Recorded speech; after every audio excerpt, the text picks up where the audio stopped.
Hi friends, welcome back to Anu Yogesh YouTube channel. ಎಲ್ಲರೂ ಹೇಗಿದ್ದೀರಾ? ಎಲ್ಲರೂ ಚೆನ್ನಾಗಿದ್ದೀರಾ ಅಂತ ಅನ್ಕೋತೀನಿ. ನೀವೇನಾದರೂ ನನ್ನ ಚಾನಲ್ಗೆ ಹೊಸಬ್ರಾಗಿದೆ, ಪ್ಲೀಸ್ ನನ್ನ ಚಾನಲ್ನ ಸಬ್ಸ್ಕ್ರೈಬ್ ಮಾಡ್ಕೊಳ್ಳಿ ಮತ್ತು ಪಕ್ಕದಲ್ಲಿರೋ ಬೆಲ್ ಐಕಾನ್ನ ಕ್ಲಿಕ್ ಮಾಡಿ. ಹೊಸ ವೀಡಿಯೋಸ್ ನಿಮಗೆ ಬರ್ತಾ ಇರುತ್ತೆ. ನಿನ್ನೆ ವ್ಲಾಗ್ ಆಗಿರುತ್ತೆ, ಬಟ್ ನಾನು ಇವತ್ತು ಅಪ್ಲೋಡ್ ಮಾಡ್ತಾ ಇದ್ದೀನಿ ಅಷ್ಟೇ. ನನ್ನ ಡೈಲಿ ರುಟೀನ್ ಮತ್ತು ನನ್ನ ಬರ್ಡೇಗೆ ಅಂತೇಳಿ ನಾನೊಂದು ಡ್ರೆಸ್ನ ಸ್ಟಿಚ್ ಮಾಡ್ಕೋತಾ ಇದ್ದೀನಿ. ಅದ್ರ ವೀಡಿಯೋಸ್ನ ನಾನು ಅಪ್ಲೋಡ್ ಮಾಡ್ತಾ ಇದ್ದೀನಿ. ಪ್ಲೀಸ್ ಫುಲ್ಲು ವೀಡಿಯೋಸ್ನ ನೋಡಿ, ಹೇಗಿದೆ ಅಂತೇಳಿ ನನಗೆ ಕಮೆಂಟ್ ಮಾಡಿ. ಹಾಯ್ ಫ್ರೆಂಡ್ಸ್, ಇದು ನನ್ನ ದಿನನಿತ್ಯದ ವ್ಲಾಗ್ ಆಗಿರುತ್ತೆ. ನಾನು ಮಾರ್ನಿಂಗ್ ಎದ್ದ ತಕ್ಷಣ ಕಸ ಗುಡಿಸಿ ಮತ್ತು ನಮ್ಮ ಬೆಡ್ನೆಲ್ಲ ಕ್ಲೀನ್ ಮಾಡಿ ಎದ್ಮೇಲೆ ಅದು ಬೆಡ್ಶೀಟ್ನೆಲ್ಲ ಮಡಚಿ ಬೆಡ್ಡೆಲ್ಲ ಕ್ಲೀನ್ ಮಾಡಿ ಮತ್ತು ಪಕ್ಕದ ರೂಮಲ್ಲಿ ನನ್ನ ಮಗ ಜೊತೆಲೇ ಮಲ್ಕೋತಾ ಇದ್ದಿದ್ದು, ಬಟ್ ನಾನು ಒಬ್ಬನೇ ಮಲ್ಕೊತೀನಿ ಅಂಥೇಳಿ ಅಲ್ಲೂ ಎಲ್ಲನೂ ಬೆಡ್ಶೀಟೆಲ್ಲ ಹರಡಿ ಬೊಂಬೆ ಬೇಕು ಅಂಥೇಳಿ ಬೊಂಬೆಗಳನ್ನೆಲ್ಲ ತೆಗ್ದಿಟ್ಕೊಂಡು ಎಲ್ಲ ಮಾಡಿದ್ದ. ಸೊ ಅದನ್ನೆಲ್ಲ ಕ್ಲೀನ್ ಮಾಡಿಕೊಂಡು ನನ್ನ ಡೈಲಿ ರುಟೀನ್ನ ನಾನು ಸ್ಟಾರ್ಟ್ ಮಾಡ್ಕೋಬೇಕು. ಮಾರ್ನಿಂಗ್ ಬೇಗ ಎದ್ದು ಅವನಿಗೆ ಟಿಫನ್ ಮಾಡಿ ಮತ್ತು ಅವನಿಗೆ ಸ್ನಾನ ಮಾಡಿಸಿ ಅವನ್ನ ಸ್ಕೂಲಿಗೆ ಕಳಿಸೋ ಅಷ್ಟರಲ್ಲೇ ಸಾಕಾಗುತ್ತೆ. ಮಕ್ಕಳಿದ್ರೆ ಗೊತ್ತಲ್ಲ, ಎಷ್ಟಾದರೂ ಕ್ಲೀನ್ ಮಾಡಿ ಮತ್ತೆ ಅದು ಎಲ್ಲ ಮೆಸ್ಸಿ ಆಗ್ತಾ ಇರುತ್ತೆ. ಸೊ ಅದಕ್ಕೋಸ್ಕರ ಬೇಗ ಮಾಡ್ಕೊಳ್ಳೋಣ ಅಂತೇಳಿ ಎಷ್ಟು ಬೇಗ ಎದ್ದರೂ ಸಾಲೋದಿಲ್ಲ. ಸೊ ಅದಕ್ಕೆ ಸ್ವಲ್ಪ ಬೇಗ ಕ್ವಿಕ್ಕಾಗಿ ಮಾಡ್ತಾಯಿದ್ದೀನಿ. ಇದೆಲ್ಲ ಆಗಿದ ತಕ್ಷಣ ತಿಂಡಿಗೆ ರೆಡಿ ಮಾಡ್ಕೋಬೇಕು. ಇವಾಗ ತಿಂಡಿ ಮಾಡೋಣ ಅಂತೇಳಿ ಕಿಚನಿಗೆ ಬಂದೆ. ಇವತ್ತು ನಾನು ಟಿಫನ್ಗೆ ಶಾವಿಗೆ ಬಾತ್ ಮಾಡೋಣ ಅಂತೇಳಿ ತರಕಾರಿ ಎಲ್ಲ ಕ್ಲೀನ್ ಮಾಡ್ಕೋತಾ ಇದ್ದೀನಿ. ತರಕಾರಿನೆಲ್ಲ ಕ್ಲೀನ್ ಮಾಡಿಕೊಂಡು ಹಚ್ಕೊಂಡು ರೆಡಿ ಮಾಡ್ಕೊಂಬಿಟ್ರೆ ಬೇಗ ಆಗುತ್ತೆ ಕೆಲಸ ಅಂತ. ಆಮೇಲೆ ಒಂದು ಕಡೆ ಬಿಸಿನೀರು ಸಹ ಇಟ್ಟಿದ್ದೀನಿ ಶಾವಿಗೆ ಬೇಯಿಸೋದಕ್ಕೆ ಅಂತ. ನಾನೇನು ಮಾಡ್ತೀನಿ ಅಂದರೆ, ಶಾವಿಗೆ ಸಪ್ರೇಟು ತರಕಾರಿ ಸಪ್ರೇಟ್ ಏನು ಬೇಯಿಸ್ಕೊಳಲ್ಲ, ಆ ನೀರಿಗೇ ತರಕಾರಿ ಹಾಕ್ಕೊಬಿಡ್ತೀನಿ. ಬೇಗ ಕ್ವಿಕ್ಕಾಗಿ ಆಗುತ್ತೆ. ಫಸ್ಟು ತರಕಾರಿನೆಲ್ಲ ಬೇಯಿಸ್ಕೊಂಬಿಟ್ಟು ಮತ್ತು ಸ್ವಲ್ಪ ಒಂದು 5 ಮಿನಿಟ್ಸ್ ಅದರೊಳಗಡೆ ಶಾವಿಗೆ ಹಾಕ್ಬಿಡ್ತೀನಿ. ಅಷ್ಟರಲ್ಲಿ ಶಾವಿಗೆ ಬೇಯುತ್ತೆ. ಅದೆಲ್ಲ ಆಗೋ ಅಷ್ಟರಲ್ಲಿ ಒಂದು ಕಡೆ ಒಗ್ಗರಣೆಗೆ ಹಾಕ್ಕೊಂಡ್ರೆ ಬೇಗನೆ ಆಗಿಬಿಡುತ್ತೆ ಅಂತ. ಬಟ್ ಒಬ್ಬೊಬ್ರು ಏನು ಮಾಡ್ತಾರೆ ಅಂದರೆ ಅದನ್ನು ಸಪ್ರೇಟ್ ಎಲ್ಲ ಮಾಡ್ಕೋತಾರೆ. ಬಟ್ ನಾನು ಈ ರೀತಿ ಮಾಡ್ತೀನಿ, ನೀವೇ ಈ ರೀತಿ ಮಾಡ್ತೀರಾ ಅಂತ ಹೇಳಿ ಅಷ್ಟರಲ್ಲಿ ಸ್ವಲ್ಪ ಬೇಗ ಮಾಡ್ಕೊಂಬಿಡೋಣ ಅಂಥೇಳಿ ಮಾಡ್ಕೊತಾ ಇದ್ದೀನಿ. ಎಷ್ಟು ಬೇಗ ಮಾಡಿದ್ರೂ ಲೇಟ್ ಆಗುತ್ತೆ. ನೋಡಿ, ಬಿಸಿನೀರು ಕಾದಿದೆ. ಸೊ ಅದಕ್ಕೆ ನಾನು ತರಕಾರಿನ ಹಾಕೋತಾ ಇದ್ದೀನಿ. ಆ ತರಕಾರಿ ಎಲ್ಲ ಹಾಕ್ಕೊಂಡ್ಮೇಲೆ ಒಂದು 10 ಮಿನಿಟ್ಸ್ ಇಲ್ಲ ಒಂದು 15 ಮಿನಿಟ್ 10 ಮಿನಿಟ್ಸೇ ಸಾಕು. ಕ್ಯಾರೆಟ್ ಹುಳಿಕಾಯಿ ಏನು ಬೇಗ ಬೇಯ್ಕೊಂಬಿಡುತ್ತೆ. ಅದೇನು ನೀರಲ್ಲಿ ಬೇಯಿಸೋ ಅವಶ್ಯಕತೆಯೂ ಇಲ್ಲ. ಹಾಗೆ ಎಣ್ಣೆಲೇ ಫ್ರೈ ಮಾಡಿದ ತಕ್ಷಣವೇ ಬೇಯುತ್ತೆ. ಬಟ್ ಆದರೂ ಹಸಿದಿರುತ್ತೆ ಅಂತೇಳಿ ನಮ್ಮ ಮನೇಲಿ ತಿನ್ನಲ್ಲ. ಸೊ ಅದಕ್ಕೊಂದು ಸ್ವಲ್ಪ ಹೊತ್ತು ನಾನು ಏನು ಮಾಡ್ತೀನಿ ಅಂದರೆ, ನೋಡಿ, ಶಾವಿಗೆನೂ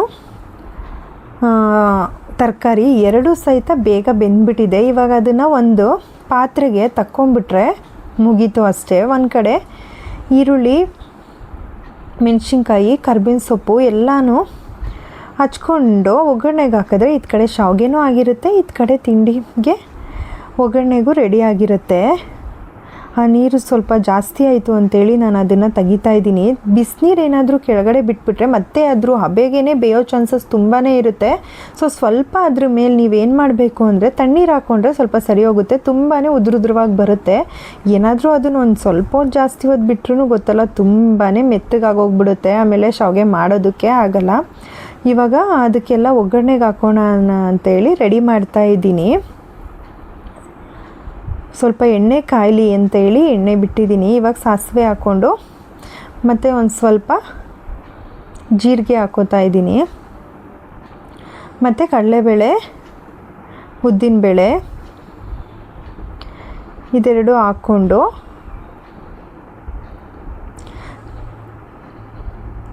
ಕಡಲೆಬೇಳೆ ಉದ್ದಿನಬೇಳೆ ಹಾಕ್ಕೊಂಡ್ಮೇಲೆ ನಾವು ಹಚ್ಚಿಟ್ಕೊಂಡಿರ್ತೀವಲ್ಲ ಆ ಈರುಳ್ಳಿ ಮತ್ತು ಮೆಣಸಿನ್ಕಾಯಿನೆಲ್ಲ ಒಗ್ಗರಣೆಗೆ ಹಾಕ್ಕೊಳ್ಬೇಕು.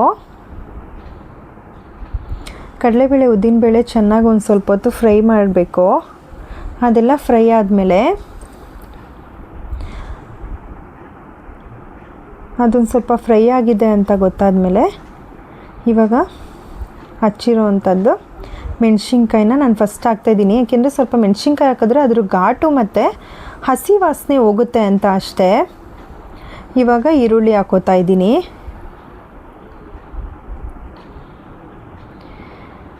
ಈರುಳ್ಳಿ ಎಲ್ಲ ಹಾಕ್ಕೊಂಡ್ಮೇಲೆ ಚೆನ್ನಾಗಿ ಅದನ್ನು ಫ್ರೈ ಮಾಡ್ತಾಯಿದ್ದೀನಿ. ಸ್ವಲ್ಪ ಚೆನ್ನಾಗಿ ಫ್ರೈ ಮಾಡಿಕೊಂಡ್ರೆ ಚೆನ್ನಾಗಿರುತ್ತೆ. ನಾವು ಬೇಗ ಬೇಗ ಆಗಲಿ ಅಂತ ಹೇಳಿ ಬೇಗ ಅದನ್ನು ಮಿಕ್ಸ್ ಮಾಡ್ಕೊಂಬಿಟ್ರೆ ಅಷ್ಟು ಟೇಸ್ಟ್ ಇರೋಲ್ಲ. ಏಕೆಂದರೆ ಮಕ್ಕಳು ಮಧ್ಯಾಹ್ನ ತಿಂತಾರೆ, ಅಷ್ಟರಲ್ಲಿ ಸ್ವಲ್ಪ ಸ್ಮೆಲ್ ಬಂದುಬಿಟ್ಟಿರುತ್ತೆ. ತುಂಬ ಚೆನ್ನಾಗಿ ಅದನ್ನು ಫ್ರೈ ಮಾಡಿಕೊಂಡು ಅದು ಫ್ರೈ ಆಗಿದೆ ಅಂತ ಗೊತ್ತಾದ ಮೇಲೆ ಇವಾಗ ನಾವು ಬಸ್ತಿಟ್ಕೊಂಡಿದ್ವಲ್ಲ ಶಾವಿಗೆ, ಅದನ್ನು ಹಾಕಿದ್ರೆ ತರಕಾರಿ ಶಾವಿಗೆ ಜೊತೆ ಹಾಕಿದ್ರೆ ಏನು ಬೆನಿಫಿಟ್ ಅಂದರೆ ಫುಲ್ಲು ಕ್ಲೀನಾಗಿ ಶಾವಿಗೆ ಜೊತೆ ಮಿಕ್ಸ್ ಆಗಿರುತ್ತೆ. ಸೊ ನಾವು ತುಂಬಾ ಮಿಕ್ಸ್ ಮಾಡಬೇಕು ಅಂತ ಅವಶ್ಯಕತೆ ಇರಲ್ಲ. ಅದೇ ನಾವು ಒಗ್ಗರಣೆಗೆ ಹಾಕೊಂಡ್ಬಿಟ್ರೆ ಶಾವಿಗೆ ಒಂದು ಕಡೆ, ತರಕಾರಿ ಆಗೋ ಒಂದು ಕಡೆ ಚಾನ್ಸಸ್ ಇರುತ್ತೆ. ಸೊ ಅದಕ್ಕೋಸ್ಕರ ನಾನು ಏನು ಮಾಡ್ತೀನಿ ಅಂದರೆ ಶಾವಿಗೆನ ತರಕಾರಿ ಜೊತೆನೇ ಮಿಕ್ಸ್ ಮಾಡ್ಕೊಬಿಡ್ತೀನಿ. ಆವಾಗ ಬೇಗ ಬೇಗ ಕ್ವಿಕ್ಕಾಗಿ ನಾವು ಅದನ್ನು ತಿರುಗ್ಬೋದಷ್ಟೇ. ಬೇಗ ಬೇಗ ಎಲ್ಲನೂ ಒಂದೇ ಕಡೆ ಒಂದೇ ಹದವಾಗಿ ಮಿಕ್ಸ್ ಆಗಿರುತ್ತೆ. ಮತ್ತು ನಾನು ತರಕಾರಿಗೆ ಅಂತ ಸ್ವಲ್ಪ ಉಪ್ಪು ಹಾಕ್ಕೊಂಡಿರ್ತೀನಲ್ಲ, ಆವಾಗ ಸ್ವಲ್ಪ ಶಾವಿಗೆಗೂ ಹತ್ತಿರುತ್ತೆ. ಇಲ್ಲಾಂದರೆ ಶಾವಿಗೆಗೆ ಒಂದು ಕಡೆ ಉಪ್ಪು ಹತ್ತಿರುತ್ತೆ, ಒಂದು ಕಡೆ ಉಪ್ಪು ಹತ್ತಿರಲ್ಲ, ಈ ಥರ ಎಲ್ಲ ಆಗ್ತಿತ್ತು. ನಾನು ಫಸ್ಟೇನು ಈ ಥರ ಎಲ್ಲ ಮಾಡ್ತಾಯಿರಲಿಲ್ಲ. ನಾನು ಹಂಗೆ ಮಾಡ್ತಾಯಿದ್ದಿದ್ದು. ಫಸ್ಟ್ ತರಕಾರಿ ಒಂದು ಕಡೆ ಬೇಯಿಸ್ಕೊತಾ ಇದ್ದೆ, ಶಾವಿಗೆ ಒಂದು ಕಡೆ ಬೇಯಿಸ್ಕೊತಾ ಇದ್ದೆ. ಇವಾಗ ಏನಿಲ್ಲ, ಈ ರೀತಿ ಮಾಡೋದು ಕಲ್ತ್ಕೊಂಡ್ಬಿಟ್ಟು ನಾನು ಯಾವಾಗ ಶಾವಿಗೆ ಬಾತ್ ಮಾಡಿದ್ರು ಇದೇ ರೀತಿ ಮಾಡೋದು. ನೀವೇನಾದರೂ ಈ ರೀತಿ ಈಸಿಯಾಗಿ ಮಾಡೋದಿದ್ರೆ ನನ್ನ ವಿಡಿಯೋಸ್ನ ನೋಡಿ. ಮತ್ತು ಟಿಫನ್ ಎಲ್ಲ ರೆಡಿ ಆದಮೇಲೆ ನನ್ನ ಮಗನ ಎಬ್ಬರಿಸ್ಬೇಕು. ಇಲ್ಲ ಅಂದರೆ ನಾನು ಹೋಗಿಲ್ಲ ಅಂದರೆ ಎದ್ದೇಳೋದೇ ಇಲ್ಲ, ಮಲಗೇ ಇರ್ತಾನೆ. ಎದ್ದೇಳ್ತೀನಿ ಅಂತ ಅದಕ್ಕೆ ಬೇಗ ಬೇಗ ಮಾಡ್ಕೋತಾ ಇದ್ದೀನಿ. ನಿಮಗೇನಾದರೂ ನನ್ನ ವೀಡಿಯೋಸ್ನ ಇಷ್ಟ ಆದರೆ ಪ್ಲೀಸ್ ಸಬ್ಸ್ಕ್ರೈಬ್ ಮಾಡ್ಕೊಳ್ಳಿ. ಮತ್ತು ಎಲ್ಲೂ ಕೂಡ ಸ್ಕಿಪ್ ಮಾಡಬೇಡಿ ನೋಡಿ. ನನ್ನ ವ್ಲಾಗ್ಸ್ ಡೈಲಿ ಅಪ್ಲೋಡ್ ಮಾಡೋಕ್ಕಾಗ್ತಾಯಿಲ್ಲ, 3 ಡೇಸ್ಗೆ ಒನ್ಸ್ ನಾನು ವ್ಲಾಗ್ಸ್ನ ಅಪ್ಲೋಡ್ ಮಾಡ್ತಾಯಿದ್ದೀನಿ. ಪ್ಲೀಸ್ ನನ್ನ ವೀಡಿಯೋಸ್ ನಿಮ್ಗೆ ಇಷ್ಟ ಆದರೆ ಕಮೆಂಟ್ ಮಾಡಿ ಮತ್ತು ನನ್ನ ಚಾನಲ್ನ ಸಬ್ಸ್ಕ್ರೈಬ್ ಮಾಡ್ಕೊಳ್ಳಿ. ಹೊಸ ವೀಡಿಯೋಸ್ ಬರ್ತಾ ಇರುತ್ತೆ. ಇವಾಗ ಶಾವಿಗೆ ಬಾತ್ ರೆಡಿ ಆಗಿದೆ. ಸೊ ನನ್ನ ಮಗನ ಬಾಕ್ಸಿಗೆ ರೆಡಿ ಮಾಡಿಬಿಡೋಣ ಅಂಥೇಳಿ ಮಾಡ್ತಾಯಿದ್ದೀನಿ. ಅವನ ಬಾಕ್ಸಿಗೆ ರೆಡಿ ಮಾಡಿ ಲಂಚ್ ಬ್ಯಾಗ್ನ ಪ್ಯಾಕ್ ಮಾಡಿ ಇಟ್ಬಿಟ್ರೆ ಮುಗಿಯುತ್ತೆ ಬೇಗ ಕೆಲಸ. ಆಮೇಲೆ ಅವ್ನಿಗೆ ಸ್ನಾನ ಮಾಡ್ಕೊಂಡು ಬಂದಮೇಲೆ ಅವನಿಗೆ ಟಿಫನ್ ತಿನ್ನಿಸ್ಬೇಕು. ಇಲ್ಲಾಂದರೆ ಬೇಗ ತಿನ್ನೋದೇ ಇಲ್ಲ, ಲೇಟಾಗಿ ಹೋಗ್ಬಿಡುತ್ತೆ. ಸ್ವಲ್ಪ ದಾಳಿಂಬೆ ಹಣ್ಣಿತ್ತು ಅಂಥೇಳಿ ಅದನ್ನು ಕಟ್ ಮಾಡಿ ಹಾಕಿದ್ದೀನಿ. ಅವನ ಲಂಚ್ ಬಾಕ್ಸು ಇವಾಗ ರೆಡಿ ಆಯಿತು. ಲಂಚ್ ಬ್ಯಾಗ್ ಪ್ಯಾಕ್ ಮಾಡಿದ್ರೆ ಮುಗೀತು. ಅಷ್ಟರಲ್ಲಿ ನಾನೊಂದು ಸ್ವಲ್ಪ ಬಿಸಿನೀರು ಕುಡ್ಕೊಂಡ್ಬಿಡೋಣ ಅಂಥೇಳಿ ಬಿಸಿನೀರು ಕಾಯಕ್ಕಿಟ್ಟಿದ್ದೆ. ಕಾದಿತ್ತು, ಒಂದು ಗ್ಲಾಸ್ಗೆ ಹಾಕ್ಕೊಂಡು ಅವ್ನು ಬರೋ ಅಷ್ಟರಲ್ಲಿ ಒಂದು ಗ್ಲಾಸ್ ಬಿಸಿನೀರು ಕುಡಿಯೋಣ ಅಂಥೇಳಿ ಕುಡಿತಾ ಇದ್ದೀನಿ. ಇಲ್ಲಾಂದರೆ ಮಾರ್ನಿಂಗ್ ತುಂಬಾ ಲೇಸಿಯಾಗಿರುತ್ತೆ. ಒಂದು ಗ್ಲಾಸ್ ನೀರು ಕುಡಿದ ತಕ್ಷಣ ಸ್ವಲ್ಪ ಆರಾಮ್ ಅನಿಸುತ್ತೆ, ರಿಲೀಫ್ ಆಗ್ತಾ ಇರುತ್ತೆ ಸ್ವಲ್ಪ ಬಾಡಿಗೆ. ಅದಕ್ಕೋಸ್ಕರ ಮತ್ತು ಅವ್ನು ಬಂದಮೇಲೆ ಅವನಿಗೂ ಟಿಫನ್ ಹಾಕ್ಕೊಟ್ಟೆ. ನನಗಿವತ್ತು ಶಾವಿಗೆ ಬಾತ್ ಬೇಡ ಅಂಥೇಳಿ ಹಠ ಮಾಡಿಕೊಂಡು ತಿಂತಾ ಇದ್ದಾನೆ. ಇವತ್ತೊಂದು ದಿವಸ ತಿನ್ನು ಅಂತ ಹೇಳಿ ಸಮಾಧಾನ ಮಾಡಿ ಅವನಿಗೆ ತಿನ್ನಿಸಿ ಮತ್ತು ಅವನು ಹೋದ್ಮೇಲೆ ನಾನು ರೆಡಿಯಾಗಿ ನನ್ನ ಬರ್ಡೇಗೆ ಅಂತೇಳಿ ನಾನೊಂದು ಡ್ರೆಸ್ ರೆಡಿ ಮಾಡ್ಕೊಳ್ಳೋಣ ಅಂಥೇಳಿ ಶಾಪ್ಗೆ ಹೋಗಬೇಕಿತ್ತು. ಅದಕ್ಕೆ ಲೈನಿಂಗ್ ತರೋದಕ್ಕೆ. ಅದಕ್ಕೆ ಸ್ವಲ್ಪ ಬೇಗ ರೆಡಿ ಆಗಿಬಿಡೋಣ. ಬೇಗ ಕೂತ್ಕೊಂಡ್ರೆ ಸ್ವಲ್ಪ ಬೇಗ ಸ್ಟಿಚ್ ಮಾಡ್ಕೋತೀನಿ, ಇಲ್ಲಾಂದರೆ ಲೇಟಾಗಿ ಹೋಗ್ಬಿಡುತ್ತೆ. ಆಮೇಲೆ ಎಷ್ಟು ಬೇಗ 2:30 ಆಗುತ್ತೆ ಅನ್ನೋದೇ ಗೊತ್ತಾಗಲ್ಲ. ಆಮೇಲೆ ಅವನ್ನ ಹೋಗಿ ಕರ್ಕೊಂಬರ್ಬೇಕು. ಇನ್ನು ಅವ್ನು ಬಂದಮೇಲೆ ಗೊತ್ತಲ್ಲ ಬೇಗ ಕೆಲಸ ಆಗೋಲ್ಲ. ಆಮೇಲೆ ಅವ್ನು ಬಂದಮೇಲೆ ಈವ್ನಿಂಗ್ ಅವನದೇ ಆಗಿಬಿಡುತ್ತೆ. ಅವನ್ನ ಓದಿಸು ಬರ್ಸು ಇದೇ ಆಗುತ್ತೆ. ಸೊ ಅವ್ನು ಬರೋ ಅಷ್ಟರಲ್ಲಿ ಬೇಗ ಒಂದು ಅರ್ಧನಾದ್ರು ಸ್ಟಿಚ್ ಮಾಡ್ಕೊಂಬಿಡೋಣ ಅಂಥೇಳಿ ಬೇಗ ರೆಡಿ ಆಗ್ತಾಯಿದ್ದೀನಿ. ನಾನೇನು ಹೆಚ್ಚಿಗೆ ಏನು ರೆಡಿ ಆಗೋಲ್ಲ. ಮನೆ ಹತ್ರ ಇದ್ದರೆ ಜಸ್ಟ್ ಒಂದು ಮಾಯಿಶ್ಚರೈಸರು ಮತ್ತು ಸನ್ಸ್ಕ್ರೀಮ್ ಅಪ್ಲೈ ಮಾಡಿಕೊಂಡು ಬೇಗ ರೆಡಿ ಆಗಿಬಿಡ್ತೀನಿ ಅಷ್ಟೇ. ನನಗಂತೂ ಸೆತಾಫಿಲ್ ಮಾಯಿಶ್ಚರೈಸರ್ ಅಂದರೆ ತುಂಬಾ ಇಷ್ಟ. ನೋಡಿ ಒಂದೇ ಅಪ್ಲೈಗೆ ಎಷ್ಟು ಗ್ಲೋ ಕೊಡ್ತಾ ಇದೆ ಸ್ಕಿನ್ನಿಗೆ. ಸೊ ನಾನು ತುಂಬ ಲಾಂಗ್ ಟೈಮಿಂದ ನಾನು ಯೂಸ್ ಮಾಡ್ತಾಯಿದ್ದೀನಿ. ಮತ್ತು ಸನ್ಸ್ಕ್ರೀಮು ಡರ್ಮಾಕೋದ್ ಯೂಸ್ ಮಾಡ್ತೀನಿ. ಅದು ಅಷ್ಟೇ ನನಗೆ ತುಂಬಾ ಸೆಟ್ ಆಗಿದೆ ನನ್ನ ಫೇಸಿಗೆ. ಅದಷ್ಟೇ ನೋಡಿ, ಅದು ಕ್ರೀಮು ಫೇಸ್ಗೆ ಎಷ್ಟು ಗ್ಲೋ ಕೊಡ್ತಾ ಇದೆ ಅಂತ ತುಂಬಾ ಚೆನ್ನಾಗಿದೆ. ನೋಡಿ ಒನ್ಸ್ ನೀವು ಯೂಸ್ ಮಾಡಿ. ಮತ್ತು ನನ್ನ ಫೇಸಲ್ಲಿ ತುಂಬಾ ಫೋರ್ಸ್ ಇತ್ತು, ಆ್ಯಕ್ನಿ ಇತ್ತು. ನಾನೊಂದು 2 ಇಯರ್ಸಿಂದನೂ ಯೂಸ್ ಮಾಡ್ತಾಯಿದ್ದೀನಿ. ನೋಡಿ ಎಷ್ಟು ಚೆನ್ನಾಗಿದೆ ಅಂದರೆ ಅಷ್ಟು ಚೆನ್ನಾಗಿ ರಿಸಲ್ಟ್ ಕೊಡ್ತು. ಸೊ ನಾನು ಅದಕ್ಕೋಸ್ಕರ ಲಾಂಗ್ ಟೈಮ್ ಯೂಸ್ ಮಾಡ್ತಾಯಿದ್ದೀನಿ. ಮಾರ್ನಿಂಗ್ ಒನ್ಸ್ ಹಾಕ್ತೀನಿ, ಇಲ್ಲ ಈವ್ನಿಂಗ್ ಹಾಕ್ತೀನಿ. 2 ಟೈಮ್ ಏನು ಅಪ್ಲೈ ಮಾಡಿದ್ರೆ ಒಳ್ಳೆಯದು. ಬಟ್ ನಾನು 1 ಟೈಮ್ ಅಪ್ಲೈ ಮಾಡ್ತೀನಿ. ಮತ್ತು ಲಿಪ್ ಕೇರ್ ಹಾಕ್ಕೊಂಬಿಟ್ಟು ಒಂದು ಐಲೈನರಲ್ಲಿ ಒಂದು ಬಟ್ಟೆ ಇಟ್ಕೊಂಬಿಟ್ಟು ಸ್ವಲ್ಪ ಕುಂಕುಮ ಇಟ್ಕೊಂಡ್ರೆ ಮುಗೀತು. ನಾನು ಇಷ್ಟೇ ರೆಡಿ ಆಗೋದು. ಮನೆ ಹತ್ರ ಇದ್ದರೆ ಯಾವುದೇ ಥರ ಕ್ರೀಮು ಸಹಿತ ನಾನು ಯೂಸ್ ಮಾಡೋಲ್ಲ. ಮಾಯಿಶ್ಚರೈಸರ್ ಸನ್ಸ್ಕ್ರೀಮ್ ಎರಡೇ. ಮತ್ತು ರೆಡಿ ಆದಮೇಲೆ ದೇವ್ರಿಗೆ ನಮಸ್ಕಾರ ಮಾಡೋಣ ಅಂತೇಳಿ ಬಂದೆ. ನಮ್ಮ ಮನೇಲಿ ನನ್ನ ಹಸ್ಬೆಂಡ್ ಪೂಜೆ ಮಾಡಿಬಿಟ್ಟಿರ್ತಾರೆ ಬೇಗ. ಸೊ ಅದಕ್ಕೆ ನಾನು ಬೇಗ ದೇವರಿಗೆ ನಮಸ್ಕಾರ ಮಾಡಿ ಅರಿಶಿನ ಕುಂಕುಮ ಇಟ್ಕೊಂಡು ಬೇಗ ರೆಡಿ ಆಗ್ತಾಯಿದ್ದೀನಿ. ಇನ್ನೂ ಟಿಫನ್ ಮಾಡಿಲ್ಲ, ಟಿಫನ್ ಮಾಡಬೇಕು. ಅವ್ನು ಬರೋ ಅಷ್ಟರಲ್ಲಿ ನಾನೆಲ್ಲ ಕೆಲಸ ಬೇಗ ಮಾಡಿಕೊಂಡ್ರೆ ಸರಿ, ಇಲ್ಲ ಅಂದರೆ ಆಗೋದೇ ಇಲ್ಲ. ಎಷ್ಟೇ ಬೇಗ ಮಾಡ್ತೀನಿ ಅಂದರೂ ಮುಗಿಯೋದೇ ಇಲ್ಲ, ಲೇಟ್ ಆಗೇ ಬಿಡುತ್ತೆ. ಅದಕ್ಕೆ ಬೇಗ ಎಲ್ಲ ಕೆಲಸ ಮಾಡ್ಕೊಂಡು ಇವತ್ತು ಮುಗಿಸ್ಕೊಂಡಿದ್ದೀನಿ. ಸ್ಟಿಚಿಂಗಿಗೆ ಕೂತ್ಕೊಳ್ಳೇಬೇಕು ಅಂತ ನಾನು ಟಿಫನ್ ತಿಂದು ನನ್ನ ಹಸ್ಬೆಂಡ್ಗೂ ಟಿಫನ್ ಇಟ್ಕೊಟ್ಟು ನಾನು ಸ್ಯಾರಿ ತೊಗೊಂಡೆ. ನೋಡಿ, ಇದೇ ಸ್ಯಾರಿ ತುಂಬ ದಿವಸದಿಂದ ಸ್ಟಿಚಿಂಗ್ ಮಾಡಬೇಕು ಅಂತ ಅಂದ್ಕೊಂಡು ಆಗ್ತಾನೇ ಇರಲಿಲ್ಲ. ಇವತ್ತಿಗೆ ಇಲ್ಲ, ಇವತ್ತು ನಾನು ಮಾಡಲೇಬೇಕು ಅಂತೇಳಿ ತೊಗೊಂಡಿದ್ದೀನಿ. ಅದೊಂದು ಸ್ವಲ್ಪ ಕಾಟನ್ ಸ್ಯಾರಿ ಆಗಿರೋದ್ರಿಂದನೇ ತುಂಬಾ ಸುಕ್ಕಾಗ್ಬಿಟ್ಟಿತ್ತು. ಸ್ವಲ್ಪ ಎಷ್ಟು ಸಲ ಐರನ್ ಮಾಡಿದ್ರು ಕೂರ್ತಾನೆ ಇರಲಿಲ್ಲ. ತುಂಬಾ ಐರನ್ ಮಾಡಿ ಅದನ್ನು ಕೂರಿಸಿದ್ದಾಯಿತು. ನೋಡಿ, ತುಂಬಾ ಚೆನ್ನಾಗಿದೆ ಪರ್ಪಲ್ ಕಲರು. ಇದು ನನ್ನ ಸಿಸ್ಟರ್ ಇನ್ಲದು, ಯಾವಾಗಲೋ ಕೊಟ್ಟಿದ್ದವರು. ಬಟ್ ಅವಾಗ ಸ್ಟಿಚ್ ಮಾಡ್ಕೊಳ್ಳೋಣ, ಇವಾಗ ಸ್ಟಿಚ್ ಮಾಡ್ಕೊಳ್ಳೋಣ ಅಂತೇಳಿ ಆಗ್ತಾನೇ ಇರಲಿಲ್ಲ. ಇಲ್ಲ, ಇವತ್ತು ಸ್ಟಿಚ್ ಮಾಡಲೇಬೇಕು ಅಂತೇಳಿ ಬೇಗ ಎಲ್ಲ ರೆಡಿಯಾಗಿ ಸ್ಟಿಚ್ ಮಾಡ್ತಾಯಿದ್ದೀನಿ. ಲೈನಿಂಗ್ ಎಲ್ಲ ತಂದಿಟ್ಕೊಂಡ್ಬಿಟ್ಟೆ ಬೆಳಗ್ಗೆನೇ ಬೇಗ. ಇವಾಗ ಐರನ್ ಮಾಡಿಬಿಟ್ಟು ಅದನ್ನು ಕಟ್ಟಿಂಗಿಗೆ ಕುತ್ಕೋಬೇಕು. ನೋಡಿ, ನಾನು ಮಾರ್ಕ್ ಮಾಡಿಕೊಂಡು ಕಟ್ಟಿಂಗ್ ಮಾಡ್ತಾಯಿದ್ದೀನಿ. ನಾನು ಏನು ಮಾಡ್ತೀನಿ ಅಂದರೆ ನನ್ನ ಮೆಜರ್ಮೆಂಟು ಫಸ್ಟೇ ಪೇಪರ್ ಕಟ್ಟಿಂಗ್ನ ಮಾಡಿ ಇಟ್ಕೊಂಡ್ಬಿಟ್ಟಿರ್ತೀನಿ. ಸೊ ಅದಕ್ಕೆ ಪದೇ ನಾನು ಮೆಜರ್ ತೊಗೊಳೋ ಅಂಥ ನೆಸೆಸಿಟಿ ಇರಲ್ಲ. ಮುಂಚೆನೇ ಕಟ್ಟಿಂಗ್ ಮಾಡಿ ಇಟ್ಕೊಂಡ್ಬಿಟ್ಟಿರ್ತೀನಲ್ಲ, ಆ ಕ್ರಾಫ್ಟ್ ಪೇಪರ್ನ ಹಂಗೆ ಇಟ್ಕೊಂಡಿರ್ತೀನಿ. ಜಸ್ಟ್ ಲೈನಿಂಗ್ ಮೇಲೆ ಹಾಕಿ ಅದನ್ನು ಇಟ್ಟು ಡ್ರಾ ಮಾಡಿಕೊಂಡು ಅದನ್ನು ಟ್ರೇಸ್ ಮಾಡಿದ್ರೆ ಮುಗ್ದೋಯ್ತು ನನ್ನ ಕಟ್ಟಿಂಗ್ ಕೆಲಸ. ಅದಕ್ಕೆ ಸ್ವಲ್ಪ ಬೇಗ ಫಾಸ್ಟಾಗಿ ಮಾಡ್ಕೊಂಬಿಡ್ತೀನಿ. ಇಲ್ಲಾಂದರೆ ಪದೇ ನಾನು ಮೆಷರ್ಮೆಂಟ್ ತೊಗೋಬೇಕು. ಇಲ್ಲಾಂದರೆ ನಂದು ಯಾವುದಾದ್ರು ಒಂದು ಬ್ಲೌಸ್ ಮೆಷರ್ಮೆಂಟ್ ತೊಗೋಬೇಕಾಗುತ್ತೆ. ನನಗೆ ಯಾರ್ಯಾರ್ದು ನಾನು ಜಾಸ್ತಿ ಹೊಲಿತಾ ಇರ್ತೀನಿ ಅವ್ರದ್ದೆಲ್ಲ ನಾನು ಹಾಗೆ ಮಾಡೋದು. ಒಂದೊಂದು ಪೇಪರ್ ಮಾರ್ಕಿಂಗ್ ಶೀಟ್ನ ಇಟ್ಕೊಂಬಿಟ್ಟಿರ್ತೀನಿ ಮೆಷರ್ಮೆಂಟು. ಆವಾಗ ಸ್ವಲ್ಪ ಬೇಗ ಕೆಲಸ ಆಗಿಬಿಡುತ್ತೆ. ಸ್ಟಿಚಿಂಗ್ ಏನೋ ಬೇಗ ಆಗಿಬಿಡುತ್ತೆ, ಬಟ್ ಈ ಕಟ್ಟಿಂಗ್ ಮಾಡೋದೇ ಸ್ವಲ್ಪ ನಂದು ಲೇಟ್ ಆಗೋದು. ಇದೆಲ್ಲ ಆದಮೇಲೆ ಅದನ್ನೆಲ್ಲ ಒಂದು ಕಡೆ ಸೈಡ್ಗೆ ಎತ್ತಿಟ್ಕೊತಾ ಇದ್ದೀನಿ. ಟಾಪ್ ಕಟ್ಟಿಂಗ್ ಆದಮೇಲೆ ಮತ್ತು ಲೈನಿಂಗ್ ಕಟ್ ಮಾಡ್ಕೋತಾ ಇದ್ದೀನಿ. ನಾನು ಈ ಥರನೇ ಕಟ್ ಮಾಡ್ಕೊಳೋದು. ತುಂಬಾ ಈಸಿ ಮತ್ತು ಫ್ರಿಲ್ಲೇ ಕೊಟ್ಕೋಬೇಕು. ಇಲ್ಲಾಂದರೆ ಅಂಬ್ರೆಲಾ ಥರ ಕಟ್ ಮಾಡ್ಕೊಬೇಕು ಅನ್ನೋದಿರಲ್ಲ. ಅಂಬ್ರೆಲಾ ಥರ ಕಟ್ ಮಾಡ್ಕೊತೀನಿ ಅಂದರೆ ತುಂಬಾ ಕೆಲಸ ಇರುತ್ತೆ. ಅದಕ್ಕೆ ಬಟ್ಟೆ ಸಾಲದ ಬರುತ್ತೆ, ಕೆಳಗಡೆ ಬೇರೆ ಅಟ್ಯಾಚ್ ಮಾಡಬೇಕಾಗತ್ತೆ. ಸೊ ಈ ಥರ ಕಟ್ಟಿಂಗ್ ಮಾಡ್ಕೊಂಬಿಟ್ರೆ ಆರಾಮಾಗಿ ಸ್ಕರ್ಟ್ಗೆ ಅಟ್ಯಾಚ್ ಮಾಡ್ಕೊಂಬಿಡ್ಬೋದು. ಸ್ವಲ್ಪ ಬೇಗನೆ ಆಗಿಬಿಡುತ್ತೆ. ಲೈನಿಂಗ್ ಎಲ್ಲ ಕಟ್ಟಿಂಗ್ ಆದಮೇಲೆ ಅದು ಕರೆಕ್ಟಾಗಿದೆಯಾ ನನ್ನ ಮೆಜರ್ಮೆಂಟ್ಗೆ ಅಂತೇಳಿ ಚೆಕ್ ಮಾಡಿ ಆಮೇಲೆ ಅದನ್ನು ಒಂದು ಕಡೆ ಸೈಡ್ಗೆ ಎತ್ತಿಟ್ಕೋತಾ ಇದ್ದೀನಿ. ಅದೆಲ್ಲ ಆದಮೇಲೆ ಸ್ಯಾರಿ ತೊಗೋತೀನಿ. ಸ್ಯಾರಿನ ನನ್ನ ಮೆಜರ್ಮೆಂಟ್ಗೆ ಕೆಳಗಡೆ ಮೇಲ್ಗಡೆ ಎರಡು ಸೈಡ್ ಬಾರ್ಡರ್ ಇರುತ್ತಲ್ಲ, ಸೊ ನನಗೆ ಮೇಲ್ಗಡೆ ಬೇಡ. ಯಾಕೆಂದರೆ ನಾನು ಅಂಬ್ರೆಲಾ ಡ್ರೆಸ್ನ ಸ್ಟಿಚ್ ಮಾಡ್ಕೊತಾ ಇರೋದ್ರಿಂದ ಮೇಲ್ಗಡೆ ಬಾರ್ಡರ್ ನನಗೇನು ಬೇಕಾಗಿಲ್ಲ. ಅದನ್ನು ಕೆಳಗಡೆನೇ ಅಟ್ಯಾಚ್ ಮಾಡ್ಕೊಂಬಿಡೋಣ ಅಂಥೇಳಿ ನನ್ನ ಮೆಜರ್ಮೆಂಟ್ಗೆ ಆಲ್ರೆಡಿ ನಾನು ಅಳತೆ ಮಾಡ್ಕೊಂಡಿದ್ದೀನಿ, ನನಗೆ ಎಷ್ಟು ಬೇಕು ಅಂತ ಹೇಳಿ. ಅದನ್ನು ಮೇಲ್ಗಡೆ ಪಾರ್ಟ್ನ ಕಟ್ ಮಾಡ್ತಾಯಿದ್ದೀನಿ ಇವಾಗ. ಏಕೆಂದರೆ ಸ್ಟ್ರೈಟಾಗಿ ಬರಬೇಕು. ಒಂಚೂರು ಹೆಚ್ಚು ಕಮ್ಮಿ ಆದ್ರೂ ಕೆಳಗಡೆ ಉದ್ದ ತುಂಡ ಆಗೋ ಚಾನ್ಸಸ್ ತುಂಬಾ ಇರುತ್ತೆ.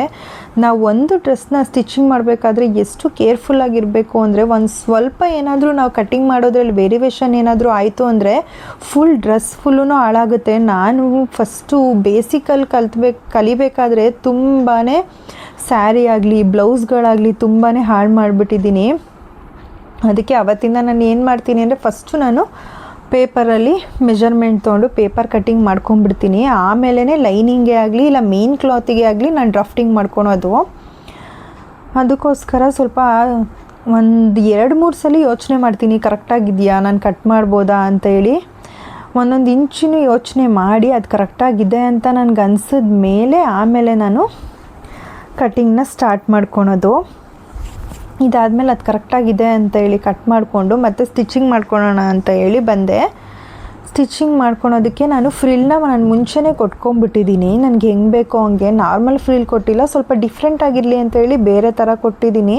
ಅದು ಔಟ್ಪುಟ್ ಫುಲ್ಲು ರೆಡಿ ಆದಮೇಲೆ ನಾನು ನಿಮಗೆ ಅದನ್ನು ಸಹಿತ ನಾನು ಬರ್ಡೇ ವಿಡಿಯೋದು ಒಂದು ಲೆಂತಿ ವಿಡಿಯೋ ಮಾಡಾಕಿರ್ತೀನಿ. ನಿಮಗೇನಾದರೂ ನನ್ನ ವೀಡಿಯೋಸ್ ಇಂಟ್ರೆಸ್ಟ್ ಇದ್ದರೆ ಪ್ಲೀಸ್ ಕಮೆಂಟ್ ಮಾಡಿ, ನಾನು ಫುಲ್ ಲೆಂತ್ ವೀಡಿಯೋನ ಅದರಲ್ಲಿ ನನ್ನ ಬರ್ಡೇ ದಿವಸ ಅಪ್ಲೋಡ್ ಮಾಡ್ತೀನಿ. ಈ ವಿಡಿಯೋ ನಿಮ್ಗೆ ಇಷ್ಟ ಆಗಿದ್ದರೆ ಪ್ಲೀಸ್ ನನಗೆ ಹೇಳಿ, ಕಮೆಂಟ್ ಮಾಡಿ, ಮತ್ತು ನಿಮ್ಮ ಫ್ರೆಂಡ್ಸ್ ಆ್ಯಂಡ್ ಫ್ಯಾಮಿಲಿಗೆ ನನ್ನ ವೀಡಿಯೋಸ್ನ ಶೇರ್ ಮಾಡಿ. ನಿಮ್ಮ ಒಂದು ಸಪೋರ್ಟ್ ನನಗೆ ತುಂಬಾ ಹೆಲ್ಪ್ ಆಗುತ್ತೆ ಮತ್ತು ನನ್ನ ಕ್ರಿಯೇಟಿವ್ ಜರ್ನಿಗೆ ತುಂಬಾ ಸಪೋರ್ಟ್ ಆಗುತ್ತೆ. ಮತ್ತು ಇನ್ನೂ ಹೆಚ್ಚಿನ ಕಂಟೆಂಟ್ ವೀಡಿಯೋಸ್ನ ಮಾಡೋದಕ್ಕೆ ನನಗೂ ಸ್ವಲ್ಪ ಹೆಲ್ಪ್ ಆಗುತ್ತೆ. ನೋಡಿ, ಇವಾಗ ಅದು ತುಂಬಾ ಕೇರ್ಫುಲ್ಲಾಗಿ ಫ್ರಿಲ್ನ ಕೊಟ್ಕೊಂಡು ಮಾಡ್ಕೊಂಡು ಹೋಗಬೇಕು. ಸ್ವಲ್ಪ ವೇರಿಯೇಷನ್ ಆದ್ರೂ ಫುಲ್ಲು ಸ್ಕರ್ಟೇ ಹಾಳಾಗುತ್ತೆ. ಒಂದೊಂದು ಫ್ರಿಲ್ಲೂ ಪಕ್ಕಕ್ಕೆ 2 ಇಂಚಲ್ಲಿ ನಾನು ಫ್ರಿಲ್ ಇಟ್ಕೊಂಡಿದ್ದೀನಿ. ಸ್ವಲ್ಪ ಅದಕ್ಕೆ ಪಿನ್ಗಳು ಹಾಕ್ಕೊಂಡಿದ್ದೀನಿ. ಸ್ವಲ್ಪ ಮಿಸ್ ಆದ್ರೂ ವೇರಿಯೇಷನ್ ಆದ್ರೂ ಅದು ಹೋಗುತ್ತೆ ಫ್ರಿಲ್ಲು. ಸ್ವಲ್ಪ ಕೇರ್ಫುಲ್ಲಾಗಿ ಸ್ಟಿಚ್ ಮಾಡಬೇಕು. ಯಾಕೆಂದರೆ ನಾನು ಒಂದ್ಸಲಿ ಸ್ಟಿಚ್ ಮಾಡೋಗ್ಬೇಕಾದ್ರೆ ಕೈ ಕೊಟ್ಬಿಟ್ಟು ನೀಡಲ್ಲಿ ನನ್ನ ಕೈ ಮೇಲೆ ಬಂದು, ಅದಕ್ಕೆ ನಾನು ಇವಾಗ ಏನು ಮಾಡ್ತೀನಿ ಅಂದರೆ ಆ ಥರ ಏನಾದರೂ ಫ್ರಿಲ್ಗಳನ್ನ ಕೊಡಬೇಕಾದ್ರೆ ಸ್ವಲ್ಪ ನೋಡಿಕೊಂಡು ನಿಧಾನಕ್ಕೆ ಸ್ಟಿಚ್ ಮಾಡ್ಕೊತೀನಿ. ಅದಕ್ಕೆ ಒಂದೊಂದೇ ನೀಡಲ್ನ ತುಂಬಾ ಕೇರ್ಫುಲ್ಲಾಗಿ ನೋಡ್ಕೊಂಡು ತೆಗಿತಾ ಇದ್ದೀನಿ. ಮಿಷಿನ್ ಮೇಲೆ ಕೂತ್ಕೊಂಡು ನಾನು ಫ್ರಿಲ್ನ ಕೊಟ್ಕೋಬೋದು, ಬಟ್ ನಾನು ನನಗೆ ಮಾತ್ರ ಸ್ಟಿಚ್ ಮಾಡ್ಕೊಳೋದ್ರಿಂದ ಬೇರೆ ಹೊರ್ಗಡೆ ಯಾರಿಗೂ ಸ್ಟಿಚ್ ಮಾಡಲ್ಲ. ನನಗೇನು ಅಷ್ಟೊಂದು ಪರ್ಫೆಕ್ಟಾಗಿ ಸ್ಟಿಚಿಂಗ್ ಬರುತ್ತೆ ಅಂತೇನಿಲ್ಲ, ಬಟ್ ನನಗೆ ಯಾವ ಥರ ಬೇಕೋ ಆ ಥರ ಸ್ಟಿಚ್ನ ನಾನು ಮಾಡ್ಕೋತೀನಿ. ಅದಕ್ಕೋಸ್ಕರ ಸ್ವಲ್ಪ ನಿಧಾನಕ್ಕೆ ಸ್ಟಿಚ್ ಮಾಡ್ಕೊತೀನಿ.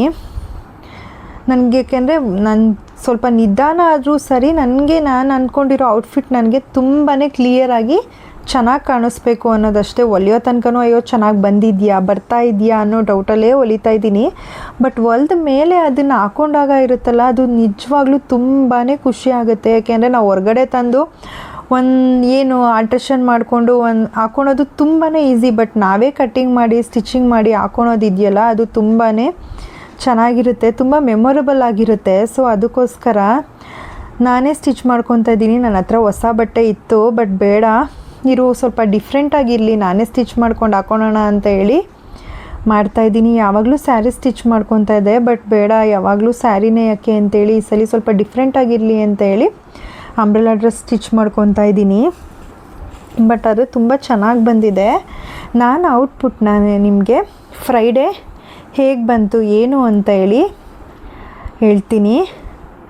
ಮತ್ತು ನಾನು ಆ ಡ್ರೆಸ್ನ ಹಾಕ್ಕೊಂಡು ತೋರಿಸ್ತೀನಿ ನಿಮಗೆ ಯಾವ ರೀತಿ ಬಂದಿದೆ, ನಾನು ಯಾವ ರೀತಿ ಕಟಿಂಗ್ ಮಾಡಿದ್ದೆ, ಸ್ಲೀವ್ಸ್ನ ಯಾವ ರೀತಿ ಇಟ್ಟಿದ್ದೀನಿ ಅದನ್ನೆಲ್ಲ ತೋರಿಸ್ತೀನಿ. ಅವೆಲ್ಲ ವೀಡಿಯೋಸ್ ನಿಮ್ಗೆ ಏನಾದರೂ ನೋಡಬೇಕು ಅನ್ನೋ ಇಂಟ್ರೆಸ್ಟ್ ಇದ್ದರೆ ಪ್ಲೀಸ್ ನನ್ನ ಫ್ರೈಡೇ ವ್ಲಾಗ್ನ ಮಿಸ್ ಮಾಡ್ದಲೇ ನೋಡಿ. ಇವಾಗ ಅದು ಒಂದು ಪಾರ್ಟ್ ಆಯಿತು, ಇನ್ನೊಂದು ಪಾರ್ಟ್ ಇದೆ. ಅದನ್ನು ಸಹ ಅದೇ ರೀತಿ ಫ್ರಿಲ್ನ ಕ್ಲೀನಾಗಿ ಸ್ಟಿಚ್ ಮಾಡ್ಕೊಂಬಿಟ್ರೆ 2 ಪಾರ್ಟ್ ರೆಡಿ ಆಗುತ್ತೆ. ಇನ್ನೇನು ಲೈನಿಂಗ್ ರೆಡಿ ಮಾಡಿದ್ದೀನಿ ನೋಡಿ. ಫ್ರಿಲ್ ಕೊಟ್ಟ ಮೇಲೆ ಈ ರೀತಿ ಕಾಣಿಸ್ತಾ ಇದೆ. ನಾನು ಅದು ಫುಲ್ ತೋರಿಸಿಲ್ಲ. ಇವಾಗ ಅದ್ರ ಕೆಳಗಡೆ ಎಕ್ಸ್ಟ್ರಾ ಬಾರ್ಡರ್ ಕಟ್ ಮಾಡಿ ಇಟ್ಕೊಂಡಿದ್ದೀನಲ್ಲ ಮೇಲಿಂದು, ಅದನ್ನು ಜಾಯಿಂಟ್ ಮಾಡ್ಕೊತಾ ಇದ್ದೀನಿ. ಯಾಕೆಂದರೆ ಸ್ವಲ್ಪ ಚಿಕ್ಕದಿದೆ, ಅದನ್ನು ಜಾಯಿಂಟ್ ಮಾಡಿಕೊಂಡ್ರೆ ಸ್ವಲ್ಪ ಚೆನ್ನಾಗಿ ಕಾಣುತ್ತೆ. ಸುಮ್ಮನೆ ವೇಸ್ಟ್ ಆಗುತ್ತಲ್ಲ ಬಾರ್ಡರು, ಯಾಕೆ ವೇಸ್ಟ್ ಮಾಡಬೇಕು ಅಂತೇಳಿ ಅದನ್ನು ಜಾಯಿಂಟ್ ಮಾಡ್ಕೊಳ್ಳೋಣ ಅಂತೇಳಿ ಮಾಡ್ಕೊತಾ ಇದ್ದೀನಿ.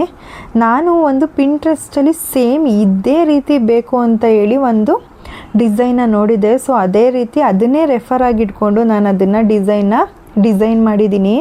ತುಂಬಾ ಚೆನ್ನಾಗಿ ಬಂದಿದೆ. ನನ್ನ ಬ್ಯಾಕ್ ನೆಕ್ಕು, ಫ್ರಂಟ್ ನೆಕ್ಕು ಎಲ್ಲನೂ ಅಷ್ಟೇ ತುಂಬ ಚೆನ್ನಾಗಿ ಬಂದಿದೆ ಔಟ್ಪುಟ್ಟು.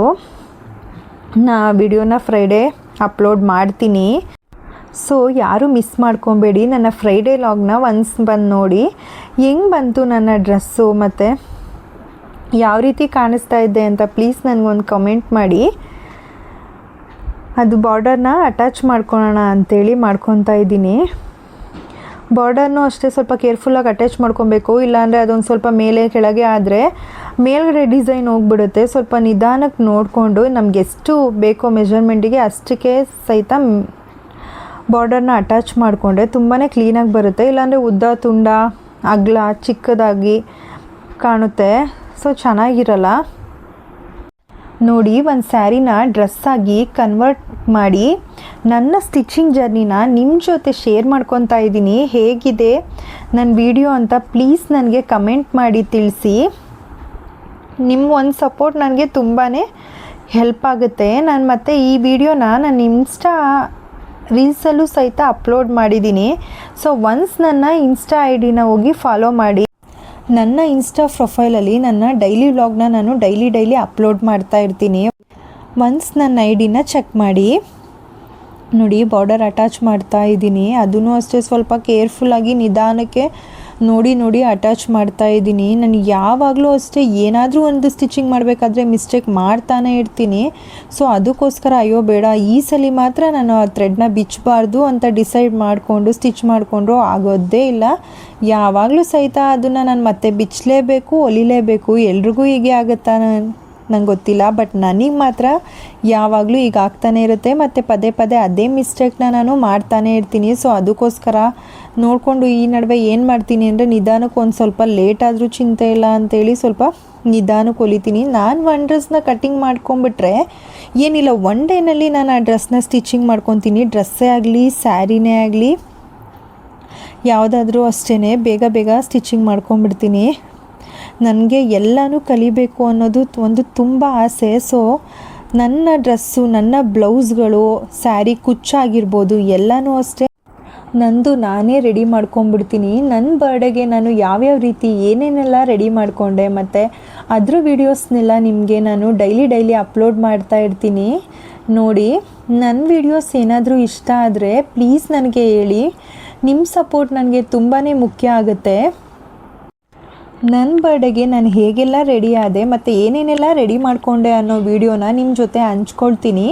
ನಿಮಗೂ ಏನಾದರೂ ಹೆಲ್ಪ್ ಆಗೋದಿದ್ರೆ ಆ ವೀಡಿಯೋಸ್ನ ನೋಡಿ. ಮತ್ತು ನೀವು ಸಹಿತ ನಿಮ್ಮ ಮನೆ ಫ್ಯಾಮಿಲಿ ಫಂಕ್ಷನ್ ಮತ್ತು ನಿಮ್ಮ ಈವೆಂಟ್ ಮತ್ತು ನಿಮ್ಮ ಒಂದು ಮೆಮೊರಬಲ್ ಡೇಗೆ ನೀವೇ ಸಹಿತ ರೆಡಿ ಮಾಡ್ಕೋಬೋದು.